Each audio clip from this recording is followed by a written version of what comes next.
Kyle Busch hopes to win race, numbers game.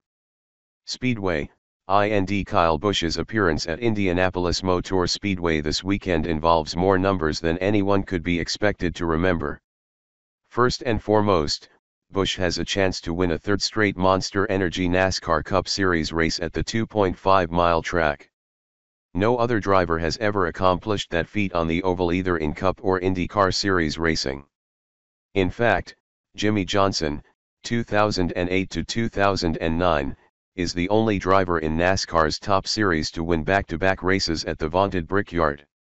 In more than 100 years of IndyCar racing, 5 drivers have won consecutive Indianapolis 500s: Wilbur Shaw, 1939 to 1940, Maury Rose, 1947 to 1948, Bill Vukovich, 1953 to 1954, Al Unser Sr., 1970 to 1971, and, most recently, Helio Castroneves, 2001 to 2002.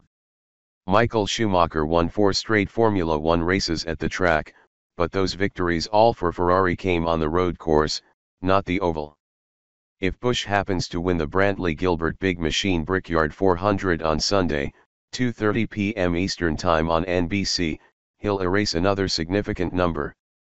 The driver of the number 18 Joe Gibbs Racing Toyota hasn't won a race in NASCAR's Premier Series since last year's run at the Brickyard, a dry spell that reached 35 races last week at New Hampshire.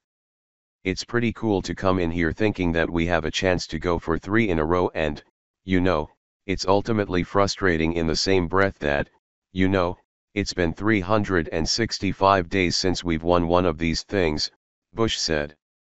It certainly hasn't been from lack of effort or fast race cars. It's just every single week it just seems to be something else that kind of bites us, It's not the same thing over and over again that we've got to fix, so it's just little things here or there that keep kind of working against us. At some point, Busch would also like to become the first driver to win both a Brickyard 400 and an Indy 500, but he'll have to find a way to run the Indy 500 first. Busch had a deal in place to do the double, until his NASCAR boss intervened.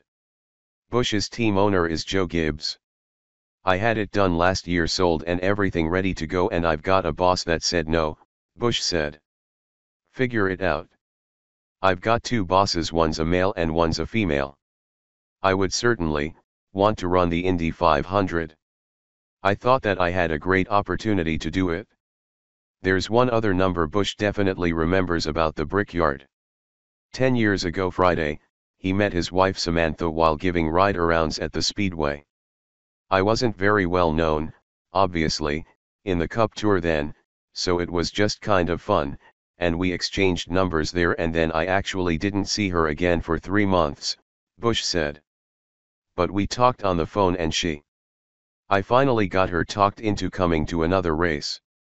So that was a long time ago, and from there, we just kind of hit it off and have been together ever since."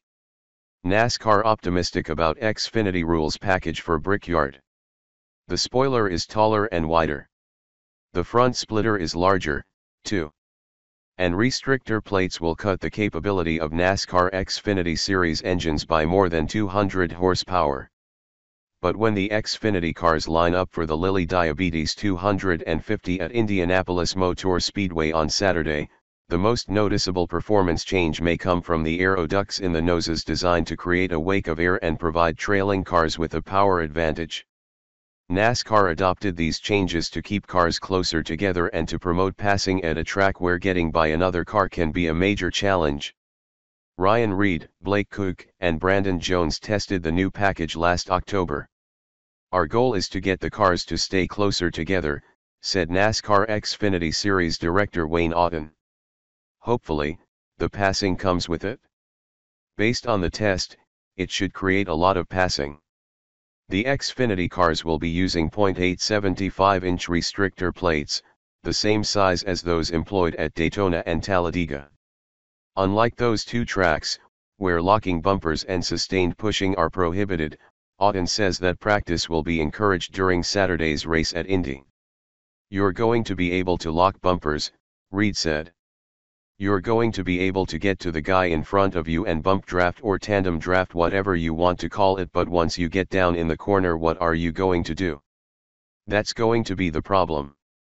This place is so flat that you can predict the same style of racing as Daytona and Talladega, but once you get down in the corner, the balance is still going to matter. When you are tandeming, you're going to be going a lot faster, so you're going to have to respect the guy in front of you. If someone does get to your bumper and does give you a shot, you're at his mercy, so you're going to hope that he gives you a break once you get down in the corner.